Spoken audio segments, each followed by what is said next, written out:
오늘 하나님께서 우리 모든 성도들에게 큰 은혜를 주시기를 주님의 이름으로 간절히 축원드립니다. 성경 말씀 로마서 1장 17절에 복음에는 하나님의 의가 나타나서 믿음으로 믿음에 이르게 하나니 기록된 바 오직 의인은 믿음으로 말미암아 살리라 함과 같으니라. 저는 오늘 여러분들과 함께 이 구원이라고 하는 이 역사적인 재림교회의 관점을 살펴보면서 은혜를 나누기를 원합니다. 그런데 여러분, 구원이라고 하는 이 단어는 우리가 일상적으로 쓰여지고 있는 단어입니다. 물론 종교적인 이 용어로도 구원이라고 하는 단어가 쓰여지고 있기는 합니다만, 우리가 돈을 은행에다가 저축할 때 세이브했다라고 얘기를 합니다. 저축한 것입니다. 제가 어렸을 때 저수지에서 수영을 하고 있었습니다. 근데 제 동생이 제가 수영하고 있는 장면을 구경하고 있다가 발을 헛디뎌 가지고 저수지에 빠졌습니다. 그래서 저와 저희 형이 제 동생을 죽을 힘을 다하여 구출한 경험이 있습니다. 세이브한 것입니다. 야구에서 구원투수는 선발 투수를 대신하여 경기 중간에 투입되는 투수입니다. 성도 여러분, 미국의 메이저리그가 있는데 말입니다. 메이저리그에서 가장 유명한 구원투수가 누구인가 하면 마리아노 리베라라고 하는 사람입니다. 뉴욕 양키즈에서 그가 무려 652세이브를 달성했습니다. 앞으로도 도저히 깰 수 없는 기록이라고 합니다. 선발투수가 말입니다, 9회 1사까지 잘 던졌습니다. 그런데 안타를 하나 맞더니 또 볼넷도 내주고, 그 다음에 또 단타 안타를 맞아서, 내야 안타를 맞아서 1사 만루가 된 것입니다. 이제 안타 하나면 경기가 뒤집어질 수도 있겠습니다. 그런데 이때 말입니다, 감독이 모든 경기를 잠시 중단을 시키더니 어떤 일을 했는가 하면 바로 구원투수를 등장시킨 것입니다. 구원투수가 나와서 말입니다, 1사 만루 상황 가운데서 말입니다, 자신의 혼신의 힘을 다해서 어떻게 하겠습니까? 그 승리를 쟁취하기 위해서 목숨을 걸고 던지는 것입니다. 먹는 힘까지 짜내어서 선발 투수의 승리를 지켜냈습니다. 세이브한 것입니다. 구원이란 우리가 성경적으로 살펴보았을 때도 사단에게 패배할 수밖에 없는 위기 상황 속에서 그리스도 예수께서 성육신 하셔서 십자가에 자신의 모든 죄값을 지불하시고 우리를 구원해 내셨습니다. 죄의 구렁텅이 속에서 허우적거리고 있는 우리에게 그리스도 예수께서 십자가에서 보혈의 피를 흘리시더니 그 피가 말입니다, 호수가 되고 강이 되어서 말입니다, 우리를 그리스도의 보혈의 공로로 건져내어서 구원을 얻게 한 것입니다. 안타 하나면 질 수밖에 없는 경기에서 구원투수이신 예수님께서 구원 등판하셔서 완벽한 피칭으로 구원해 내셨습니다. 그러므로 성도 여러분, 구원은 전적으로 주님께서 우리에게 주시는 은혜요 선물입니다. 우리의 신앙의 종착역은 하늘 아니겠습니까? 우리가 가야 할 마지막 종착역 하늘까지는 우리가 어떻게 갈 수 있을까요? 저는 오늘 이 시간에 시대적인 구원의 발전사를 통해서 올바른 구원관을 다시 한번 우리 모든 성도들이 재정립하기를 원합니다. 그러므로 마르틴 루터는 어떤 구원관을 가지고 있었고, 또 칼빈은 어떤 구원관을 가지고 있었고, 또 아르미니우스는 어떤 구원관을 가지고 있었는지를 살펴보기를 원합니다. 그리고 제7일 안식일 예수 재림교회 성도인 우리는 어떤 구원관을 정립하며 그리스도 예수와 함께 신앙의 삶을 살아가야 할지를 살펴보기를 원하는 것입니다. 여러분, 마르틴 루터는 1505년에 수도에 들어갔습니다. 성경을 실컷 볼 수 있게 된 것입니다. 그래서 마르틴 루터는 말입니다, 매일 성경을 보면서 성경 속에서 하나님께서 주시는 놀라운 은혜를 체험해야 했습니다. 그런데 말입니다, 마르틴 루터가 성경을 읽기는 읽었는데 하나님은 성경에서 은혜요, 자비요, 사랑이요, 우리의 모든 죄를 용서하시는 분으로 등장하지만 마르틴 루터는 말입니다, 자신의 사상과 자신의 이론으로 성경을 읽기 시작했습니다. 그래서 마르틴 루터는 하나님은 진노하시는 하나님이시고 하나님은 공의의 하나님이시고 하나님은 심판하시는 무섭고 두렵고 떨리는 하나님으로 생각하게 되었습니다. 1506년에 그가 사제가 됩니다. 그리고 구원을 완성하기 위해서 그는 엄청난 고행을 행합니다. 금식을 합니다. 수도원이 정해놓은 모든 엄격한 규율을 하나도 놓치지 않고 지키려고 노력을 했습니다. 그런데 말입니다, 그의 마음속에 드는 생각이 무엇이었는가 하면 자기가 노력하면 노력할수록 악의 충동이 일어나는 것입니다. 함께 생활하고 있는 수도사가 그렇게 미울 수가 없는 것입니다. 수도사를 향해서 화를 낼 때도 수도 없이 많이 있었습니다. 유격이 일어나서 수도 생활을 통해서는 도무지 구원을 이룰 수 없다는 결론을 그가 도출하게 됩니다. 성도 여러분, 루터가 살던 시대를 우리는 다니엘서와 요한계시록을 통해서 1260년 기간 종교 암흑 시대라고 말합니다. 사람들이 영적으로 어두워 하나님에 대하여 눈이 먼 시대가 바로 이 루터가 살던 시대였습니다. 사단은 우리를 영적으로 눈을 멀게 만들어 버립니다. 성경을 나의 사상과 나의 이론으로 해석하게 합니다. 그래야 오류에 빠져서 거짓된 진리로 하나님을 믿게 된 것입니다. 여러분, 우리가 루터의 사진을 보면 툭 튀어나온 광대뼈와 그리고 오똑한 매부리코와 또 우뚝 담은 입술을 보면 그가 완벽주의자처럼 보여집니다. 이런 루터에게 하나님이 주신 은혜는 무엇이었을까요?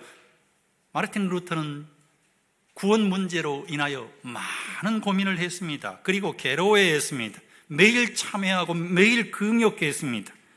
로마 교황청에 있는 이 참회의 계단은 매일 맨 무릎으로 오르내리면서 말입니다, 피가 철철 흘러내릴 정도로 그가 깊은 사색을 하면서 고행을 했지만 도무지 구원의 문제를 해결할 수가 없었습니다. 마음의 평화가 없었습니다. 오히려 제 의식 속에 사로잡힌 삶을 살아갔습니다. 하나님 앞에 서는 것이 너무나 무섭고 두려웠습니다. 그래서 그는 기도하지도 않았습니다. 그때 루터에게는 정말 좋은 사람이 한 사람 있었는데 그 사람의 이름이 스타 우피츠라고 하는 루터의 스승이었습니다. 루터의 스승인 스타 우피츠가 이렇게 루터에게 권면했습니다. 참 회개는 하나님을 두려워하는 데 있는 것이 아니라 참된 회개는 하나님을 사랑하는 데 있는 것이라네 라고 루터에게 충고했습니다.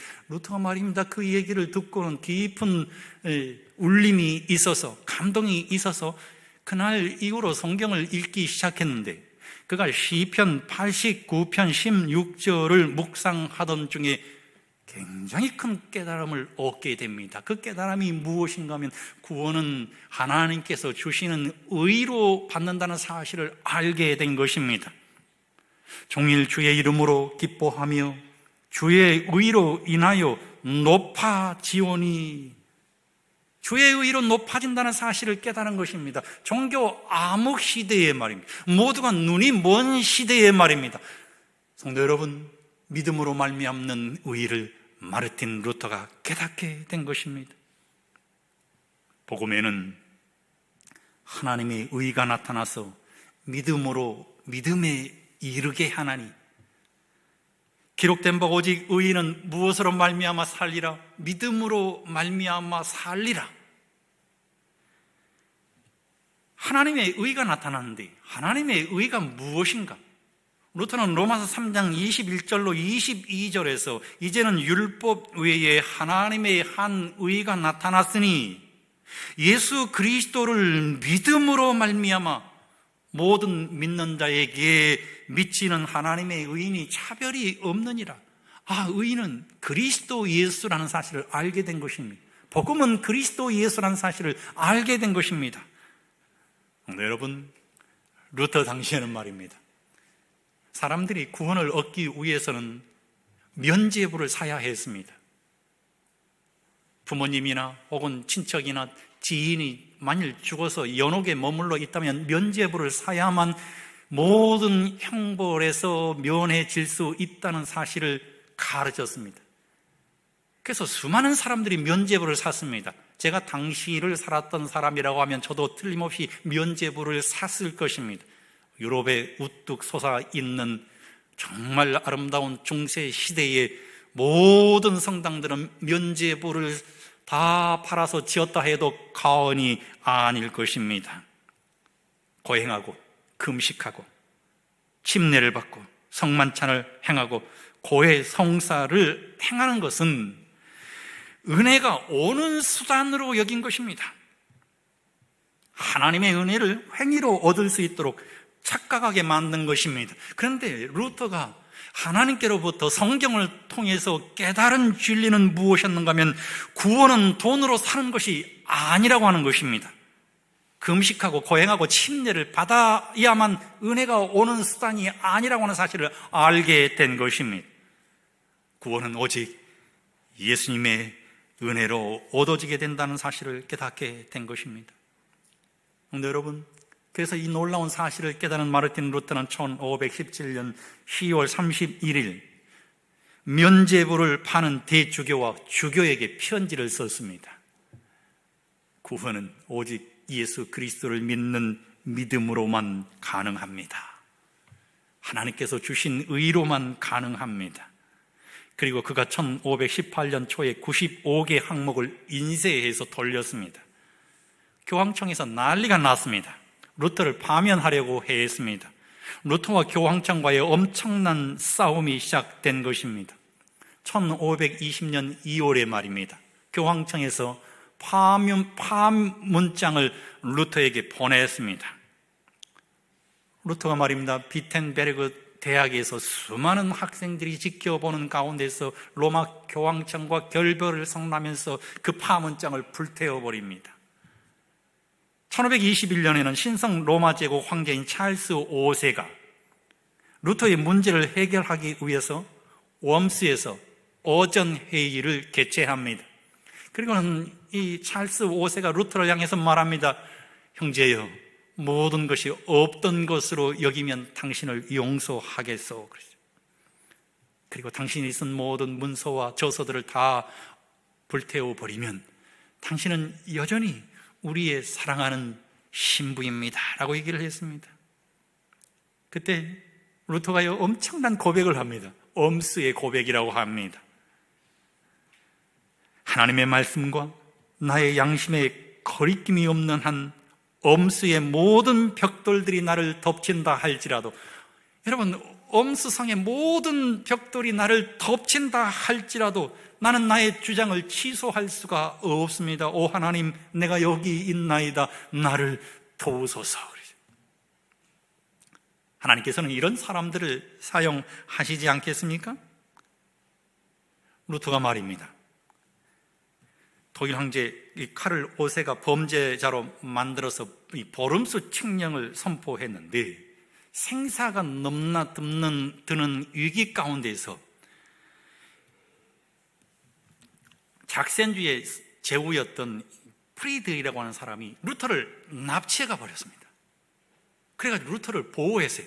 자신이 이 머물고 있는 성체에다가 루터를 완전하게 보호하게. 그리고 루터가 그곳에서 할 수 있는 일이 무엇인가를 생각해 보니까 성경을 독일어로 번역하는 것이었음을 그가 깨닫고는 성경을 독일어로 번역하기 시작한 것입니다. 여러분, 루터가 성경을 독일어로 다 번역한 후에는 놀라운 일이 일어났는데 말입니다. 이 구텐베르그라고 하는 사람이 말입니다, 금속 활자를 발명해낸 것입니다.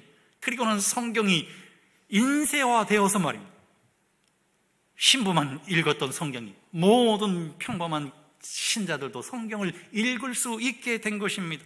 성경에 어떤 내용이 나옵니까? 사도행전 4장 12절에 다른 이로서는 구원을 얻을 수 없나니 천하 인간의 구원을 얻을 만한 다른 이름을 우리에게 주신 일이 없음이니라. 하나님은 한 분이시요 하나님과 사람 사이의 중보도 하나 한 분이시니 그 사람이신 그리스도 예수라. 그리스도 예수를 통해서만 구원이 이르러 온다는 사실을 모든 사람들 앞에 성경을 통해서 성도 여러분 주장하게 된 것입니다. 이런 루터에게 가장 큰 영향을 받은 사람들이 있는데 그 사람들이 누구인가 하면 바로 왈덴스인들입니다. 이 사람들은 손재주가 정말 뛰어난 사람들이었습니다.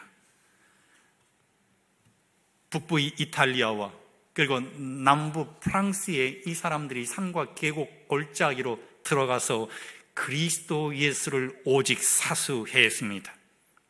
암벽을 뚫고 들어가서 빛도 없는 상황 가운데서 기거하면서 말입니다, 틈만 나면 그들은 하나님의 놀라운 복음을 전하기 시작했습니다. 구원은 오직 예수 그리스도로 말미암아 오는 것입니다. 죽음을 사수하고 그들의 믿음을 지켜 나갔습니다. 로마 교황청에서 말입니다, 이 왈덴스인들에게 대사를 파견하겠다. 그러면 너희들의 마을도 안전하고 너희들의 믿음도 안전하니 대사를 받아들이라 라고 얘기를 했습니다. 그래서 이 왈덴스인들이 회의를 통해서 대사를 받아들이기로 결심합니다.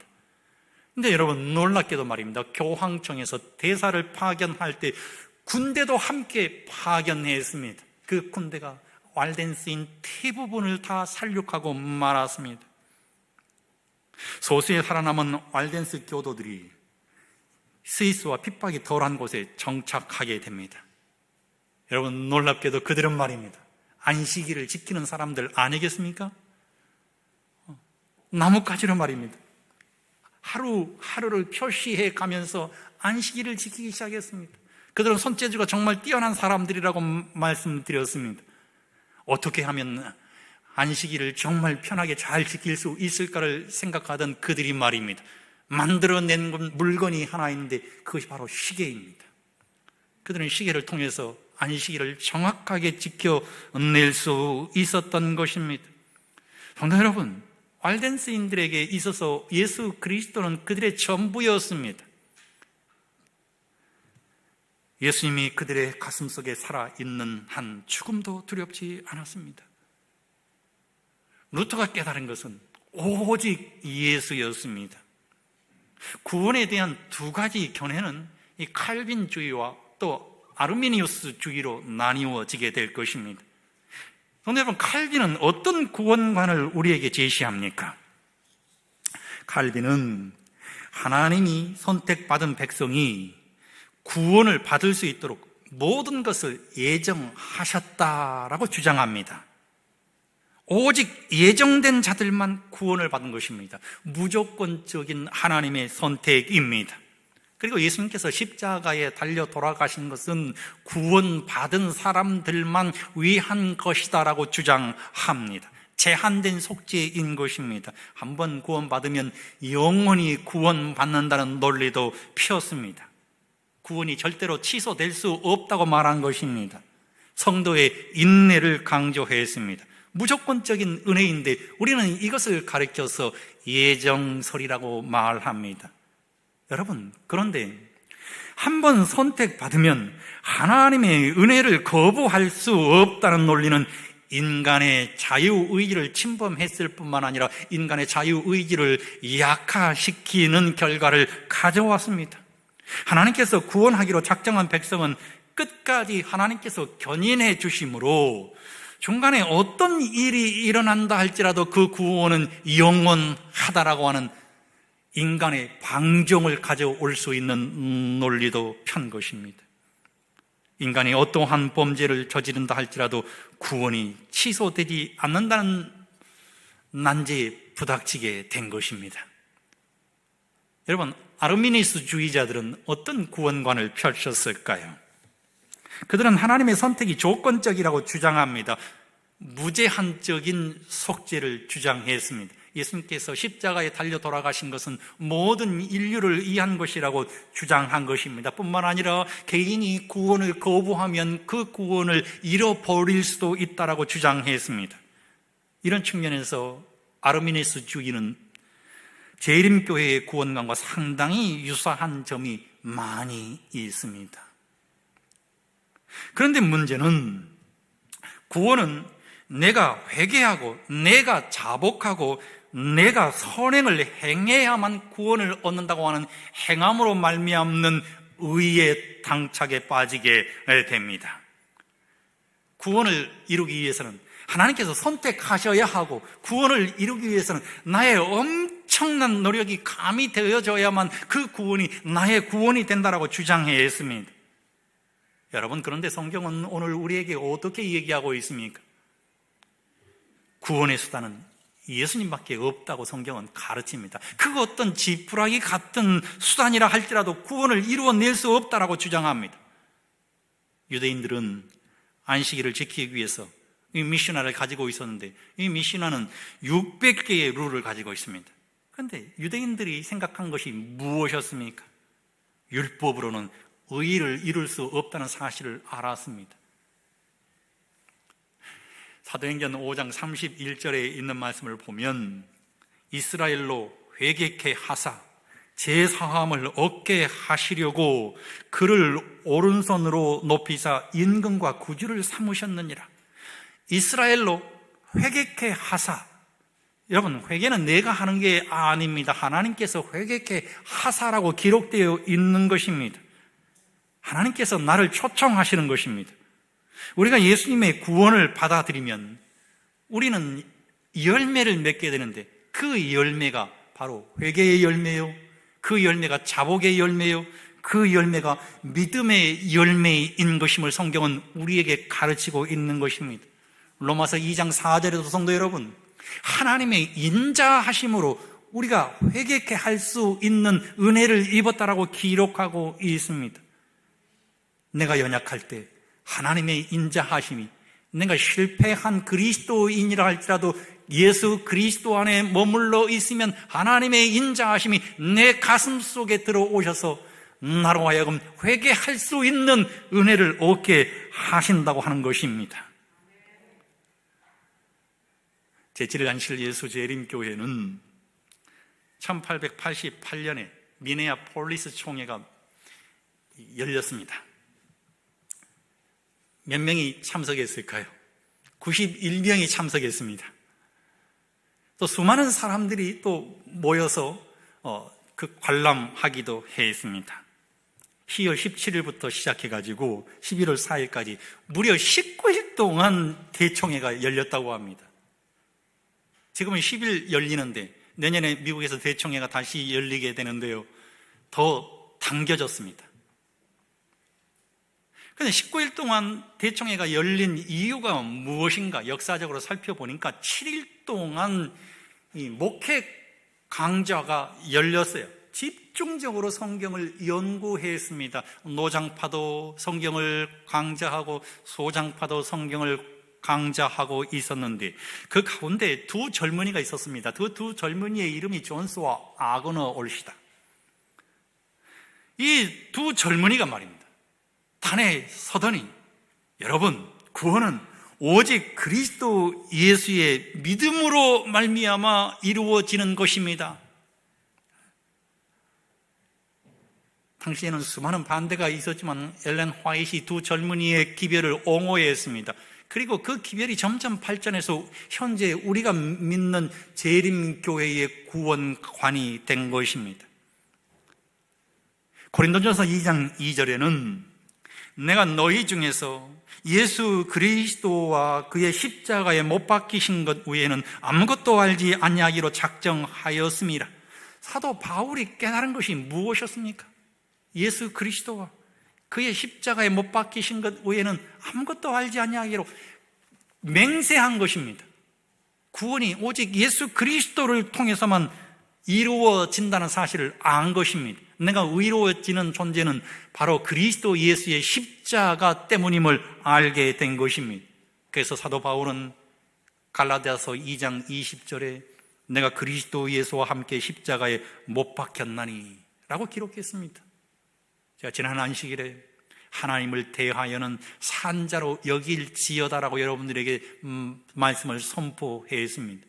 그리스도의 죽음이 나의 죽음이 되고, 그리스도의 장사 지냄이 나의 장사 지냄이 되고, 그리스도의 부활이 나의 부활이 되어서 그리스도 예수와 연합하여 그리스도 예수로 인하여 하늘까지 연결될 수 있다는 사실을 여러분들에게 말씀드리지 않았습니까? 이제 내가 육체 가운데 사는 것은 나를 사랑하사 나를 위하여 자기 몸을 버리신 하나님의 아들을 믿는 믿음 안에서 사는 것, 이것이 바로 우리가 지향해야 할 신앙인 것입니다. 고린도후서 5장 21절은 굉장히 좋아하는 말씀 가운데 하나인데요, 이런 말씀이 기록되어 있습니다. 하나님이 죄를 알지도 못하신 자로 우리를 대신하여 죄를 삼으신 것은, 하나님이 죄를 알지도 못하신 하늘의 신성의 제위이신, 위격의 위이신 예수 그리스도를 이 땅에 성육신시켜서 죄를 삼으신 이유가 있다고 하는 것입니다. 그 이유가 무엇인가 하면 우리로 하여금 저의 안에서 하나님의 의가 되게 하려 하심이니라. 왜 이런 놀라운 은혜를 우리에게 하나님께서 주셨을까요? 그것은 우리의 상태 때문입니다. 인간의 상태는 어떤 상태입니까? 시편 기자는 시편 51편 5절에 내가 죄악 중에 출생하였으며 모친이 죄 중에 나를 잉태했다고 기록했습니다. 로마서 7장 19절에 내가 원하는 바 선은 하지 아니하고 도리어 원치 아니하는 악을 행하는 도다라고 기록했습니다. 로마서 7장 20절에 우리의 상태를 이렇게 표현합니다. 만일 내가 원치 아니하는 그것을 하면 이를 행하는 자가 내가 아니요 내 속에 거하는 죄니라 라고 기록했습니다. 바울은 21절에 그러므로 내가 한 법을 깨달았노니 곧 선을 행하기 원하는 나에게 악이 함께 있는 것이라. 선을 행하기 원하지만 여전히 내 안에 악이 함께 존재한 것입니다. 그래서 하나님께서 1888년에 재림교회의 존스와 아그너 두 젊은이를 통해서 빛을 주셨습니다. 그것이 무엇입니까? 오직 예수 아닙니까? 예수 그리스도의 십자가를 통하여서만 우리가 의롭게 된 사실을 우리에게 알게 하신 것입니다. 로마서 5장 1절은 이런 말씀이 있습니다. 그러므로 우리가 믿음으로 의롭다 하심을 얻었은 즉 우리 주 예수 그리스도로 말미암아 하나님으로 더불어 화평을 누리자. 우리가 믿음으로 말미암아 의롭다 하심을 얻었은 즉이라고 얘기합니다.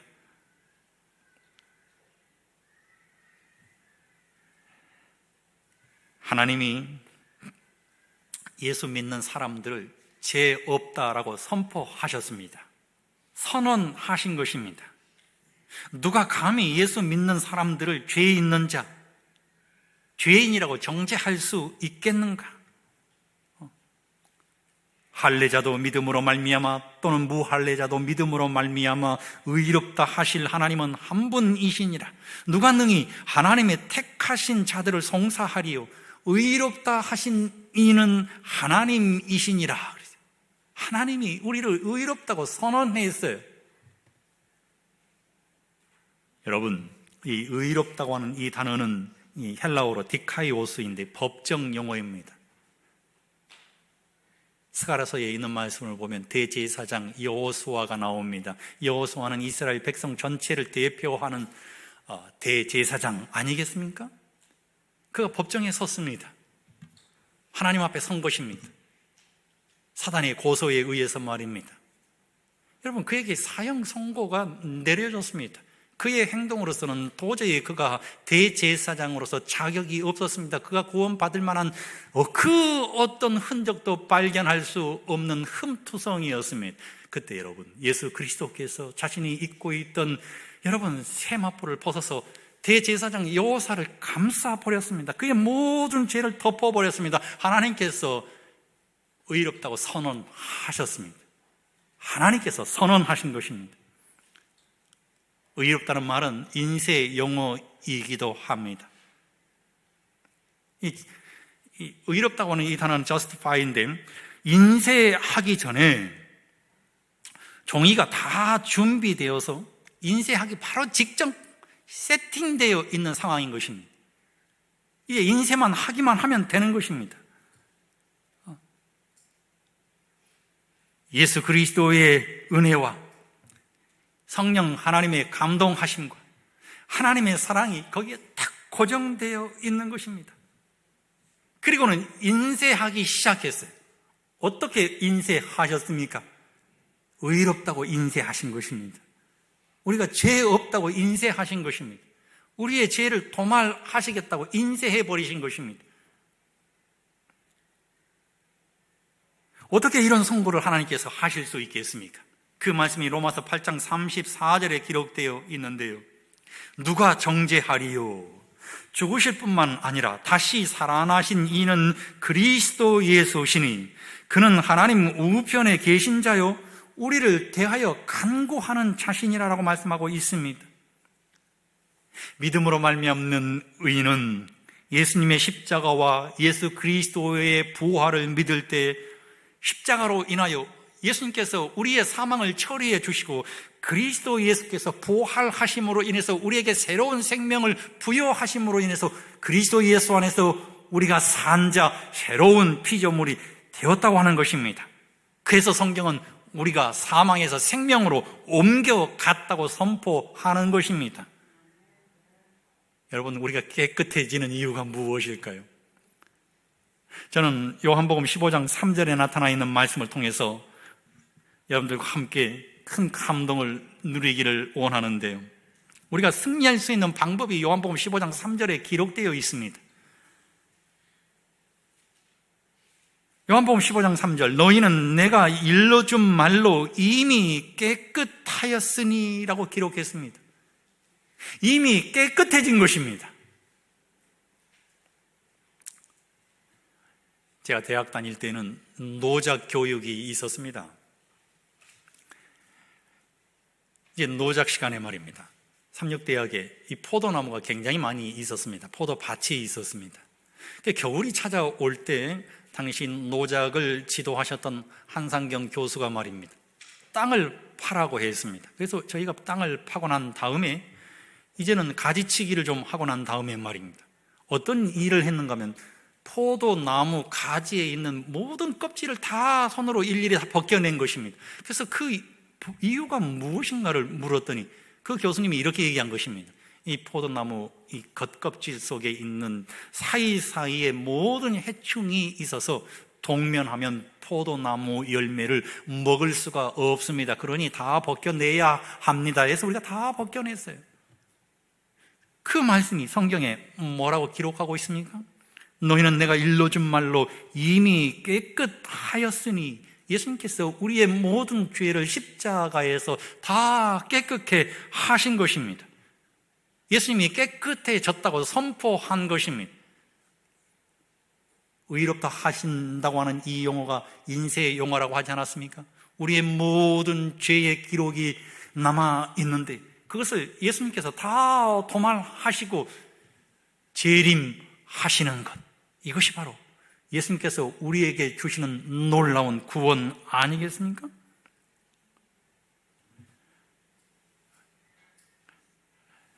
엘렌 화이트는 갈바리 어린 양의 피를 문설주에 바르라. 그리하면 그대는 안전하다 그랬습니다.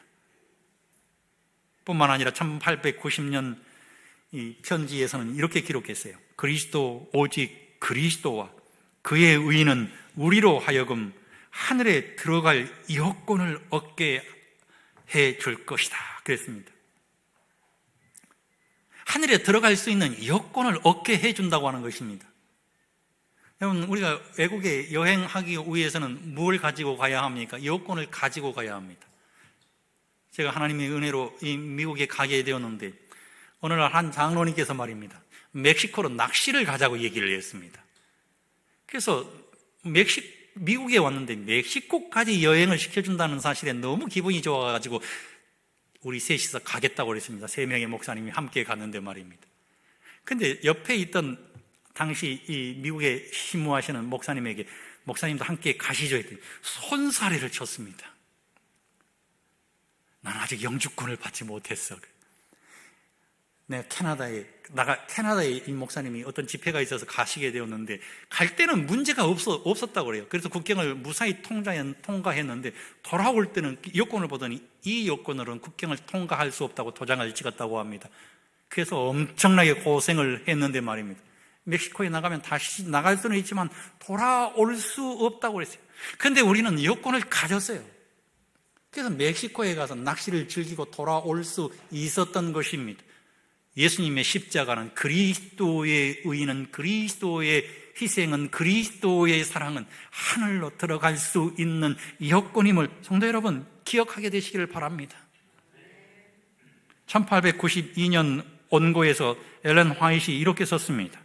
그리스도의 의를 통하여 우리는 하나님 앞에서 용서를 받는다. 우리가 한 번도 죄를 짓지 않는 것처럼 용서받는다 했습니다. 얼마나 놀라운 말씀입니까? 하늘 지성소에서 그리스도 예수께서 조사 심판하시는 이유가 무엇이겠습니까? 우리의 모든 죄를 다 한 번도 죄를 짓지 않는 것처럼 도말하시는 것 아니겠습니까? 히브리서 10장 14절에 저가 한 제물로 거룩하게 된 자들을 영원히 온전케 하셨느니라. 그러므로 성도 여러분, 재림교회의 근간을 이루는 구원가는 오직 예수 그리스도입니다.